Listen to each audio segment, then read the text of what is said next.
Welcome back, my dear friends. So in this video, we're back to the actual Family Search website version, not the phone. And I want to show you how to attach a picture to a person on your family tree that you found as you were doing your research. We showed you how to do the easy attaching sources like pictures and photos and stuff like that on the app, and that's a great thing. But sometimes when you're doing family history work on your computer, you're going to find maybe a picture or a headstone. That's more common for me when I'm doing some of my work, is finding a headstone, a picture of the headstone of the person, and I want to add it to their sources. I want to add it to them so that people can see their headstone.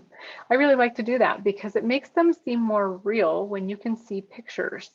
Right? This person, so I went ahead and found someone in my family file, and his name was Ordy McGriff.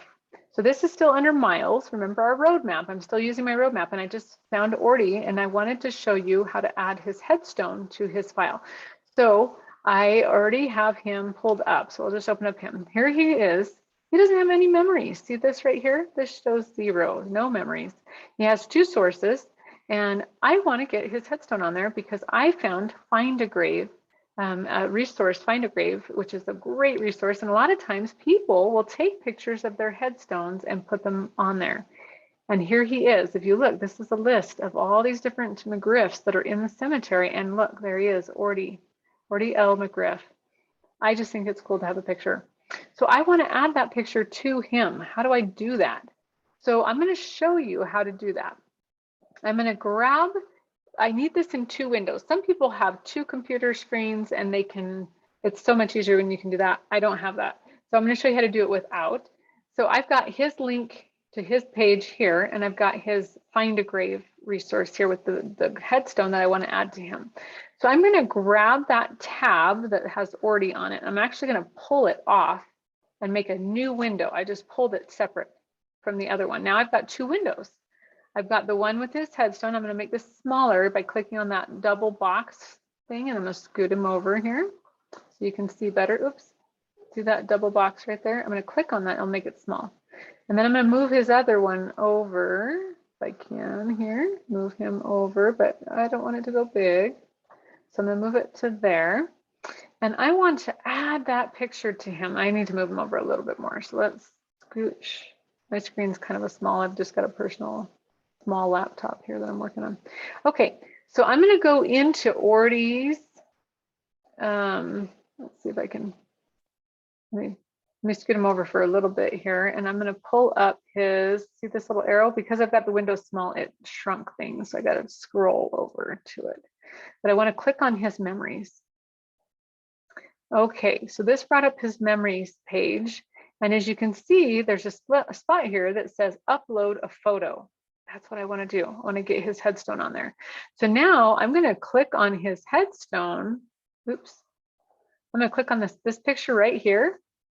I'm going to grab that with my mouse. So I'm going to left click to grab that picture, and I'm going to bring it over here and see how it's clicking, making that weird, funny look. And the box is actually changing colors to green.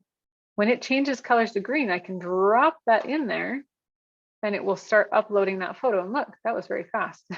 It uploaded it so quick. Isn't that cool? So now I can actually see it's processing. It takes a minute to process, but there he goes. There's his headstone. And one of the other things I like to do is give the person a picture. If they don't have a picture of them that's like an actual like them picture, I like to, we're going to make this big for a second. I like to make it their face picture. So hold on, let me go back. I did that really fast. So see this little circle with the person in it? That's where his portrait would go. They call it a portrait. So a picture of him. I don't have a picture of Ordy, and all I have is that headstone picture. So I'm going to click on him and see where it says add portrait. I'm going to add portrait.